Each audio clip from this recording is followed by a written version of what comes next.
Between school and home lies a path through the woods. It's Friday afternoon and the sun falls from a cloudless blue sky. It's baking hot. No hint of wind. We're alone on the narrow path. But in my gut I get that nervy feeling. A darkening. Something hidden in the trees is following me. I had that dream again last night, I tell B to distract myself. No kidding, the same one? Yeah, kinda. I woke and found myself in an empty house. I stepped out onto the street and the whole place was deserted. Everyone had vanished. I don't have the courage to tell her the rest. A new part of the dream. The tall, spider-like creature I saw moving among the bombed-out buildings of a desolate city. We hit a thorny stretch of the path, crossing a park in the heart of London, cut off from the clamour. I feel dizzy in the heat. B leaps up, fluid and light, snaps off a dead tree branch, lands and dances forward, swinging the stick like a sword. I can interpret the dream if you like, she says. No, you can't. Easy. Fine. Go for it. It's panic, B says. What? Blind panic, you'll never find the one. Always be alone, always searching. She laughs and stabs the air. Got Anais Moon written all over it. Anais Isabel Moon. Me. But to everyone other than B, for reasons of her maverick lawlessness, I'm just Anna. 3 letters, 2 syllables, a palindrome. I was born abroad in Paris. The old man and Frankie were studying at the Sorbonne. Frankie business, the old man arts. They were both in a phase, experimenting. We pass under the eaves of a hunkered oak, its branches like arms, wide and bent, and here the path is walled in by nettles and thorns. Something moves at the edge of my vision in the shadowy green. A figure? The sprawl of wings? I spin round. See nothing. It's back again, that raw, uncomfortable feeling, a sense of being watched. It quickens my step, plays a drumbeat of dread in my heart. Hey, what's the rush? B says, matching my pace. I shake off the weirdness and look at her, at all the nuances that make her B.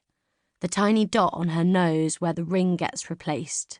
Dyed black hair, just so, in a deep V over her left eye. A pity, if you ask me, because her eyes are startling. God, this heat wave, she says, tugging a button loose. It's September. B, do you think we'll always be friends? She stops, looks at me. Are you literally crazy? What brought that on? Nothing. It's just... Put it this way, Moon. You'll be the one walking me down the aisle for weddings number 1, 2, and 3. Only 3? She walks on. The 4th, 5th, and 6th will be in Vegas, baby. And if I'm in the mood, the 7th might even be you. Right. Good to know. Point is, of course we'll always be friends, you idiot. In what world could you desert someone as charismatic and amazing as me? She looks at the path ahead. But you want the truth? Always. She turns to me, smiles. Truth is, I'd go to the ends of the earth for you, Moon. Want to know why? Why? Because you'd do it for me too. If I was mad and lost, you'd pull me back from the brink, you would. That's who you are. Well, you make it sound easy. Make what sound easy? Well, knowing who you are. I never know who I'm supposed to be. All that back and forth between Frankie and your old man getting to you. She's got one of those minds, B. Quickfire, straight to the point. Well, sometimes I feel like I'm lost in the middle, you know? Yeah, I know. And Zig makes the whole thing harder. I mean, I thought it'd get easier, that at some point it would just make sense. I'd forget everything before. But you don't, B says. You never forget. It changes you. I'm one person with her, I say, or someone else with him.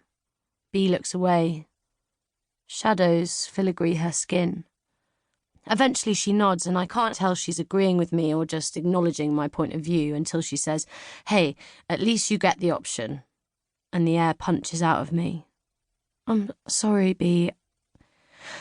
I didn't... Forget it, Moon. Bygones. My family moved from Paris back to Bristol when I was 2, but I have no memory of this.